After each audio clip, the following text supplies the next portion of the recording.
په څه وړه خبره به اشنا خفه کېده، په څه وړه خبره به اشنا خفه کېده، په ټوکو کې به مانه په رښتیا خفه کېده. ویل به یې چې دا وخت چا سره د ناستې نه دی، په دې به مې اکثر رانه بابا خفه کېده.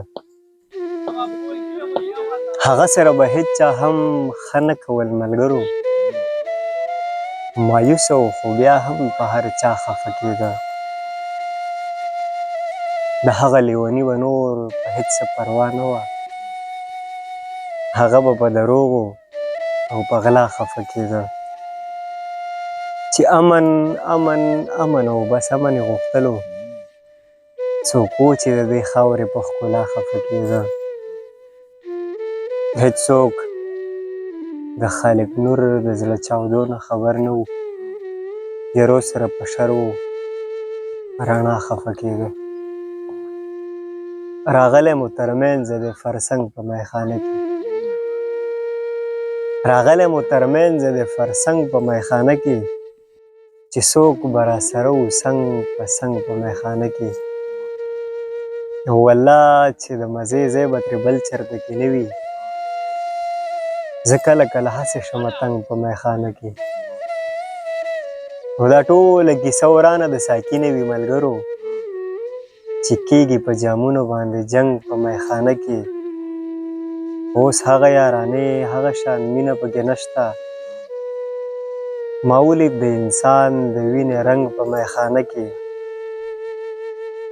ساقي په تماشه د وینې ګوري غلی اوسي، جګړه ده د خان او د ملنګ په میخانه کې. یوازې د ساقي په جام ښکلا د سرور نه وه، ما هم ورته راوړي و لږ بنګ په میخانه کې. او نور هېڅ مې په زړه ښه نه لګي یاره خالق نوره، خوښېږي مې د سرو جامونو کړنګ په میخانه کې. چې یارانه په هېڅ قیمت چېرته سمون نه خوري، ځان له به زړه زما په شانتې یو پښتون نه خوري. هغه مې یار دی هغه ژوند هغه مې ځان او ځیګر، هغه د زړه ځان له د خلکو په لمسون نه خوري. زه نور څه نه وایم که یار ساتي پښتون دې ساتي، هسې عبث دی په عبث خلکو ژوندون نه خوري. او چې تلې نو ستا خوښه وه بیا ارمان د څه خبرې، ما ته دې خلک اوس مازغه ستا په بېلتون نه خوري. هغوی اسمان کې استانې لري د ژوند دپاره، څوک چې ژوندون په تصور کې د پرون نه خوري. او دا خالق نوره صداقت د عاشقۍ وګڼه، هېڅوک د بل لپاره خپل سر په زنګون نه خوري. اتفاق د ورورولۍ نه پیدا کېږي، اختلاف د خودغرضۍ نه پیدا کېږي. په حلاله پسې ټول حلال حلال شوم، په حلاله کې روپۍ نه پیدا کېږي. او سهاره یې شاته لمر دی نور څه نشته، دا رڼا چې د سپوږمۍ نه پیدا کېږي. بې له تا نور په هر څه کې زما ربه، هېڅ مزه د زندګۍ نه پیدا کېږي.